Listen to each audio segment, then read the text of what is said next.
മികച്ച ഉള്ളടക്കം സൃഷ്ടിക്കുമ്പോഴും കേരളത്തിന് പുറത്തേക്ക് കാര്യമായി എത്തുന്നില്ല എന്ന് മലയാള സിനിമ ഒരു കാലത്ത് നേരിട്ട പ്രതിസന്ധിയായിരുന്നു. ഒരു കാലത്ത് മോളിവുഡിൻ്റെ ഓവർസീസ് മാർക്കറ്റ് എന്നത് ഗൾഫ് മാത്രമായും ചുരുങ്ങിയിരുന്നു. എന്നാൽ അതൊക്കെ പഴങ്കഥയാണ്. UK, Europe, Australia, Canada, US ഒക്കെ ഇന്ന് മലയാള സിനിമകൾ എത്തുന്നുണ്ട്. മറ്റ് സംസ്ഥാനങ്ങളിലെ റിലീസായാലും തിയേറ്ററുകളുടെ എണ്ണം കാര്യമായി കൂടിയിരിക്കുന്നു. മലയാള സിനിമകൾ തരംഗം തീർക്കുന്ന ഫെബ്രുവരിയിൽ ശ്രദ്ധേയ ചിത്രങ്ങളിലൊന്നായ പ്രേമലു ഇപ്പോഴിതാ ഒരു വിദേശ മാർക്കറ്റിൽ നേട്ടം സ്വന്തമാക്കിയിരിക്കുകയാണ്. പ്രേമലുവിൻ്റെ UK ബോക്സ് ഓഫീസ് കളക്ഷനാണ് ചർച്ചയാവുന്നത്.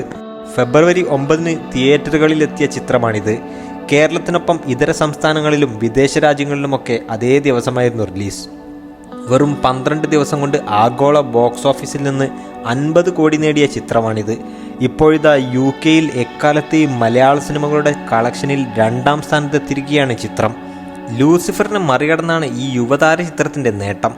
2ാം സ്ഥാനത്തുള്ള ലൂസിഫറിനെ മറികടന്ന് പ്രേമലു ആ സ്ഥാനം കരസ്ഥമാക്കിയപ്പോൾ പൃഥ്വിരാജ് മോഹൻലാൽ ചിത്രം 3ാം സ്ഥാനത്തേക്ക് പോയി.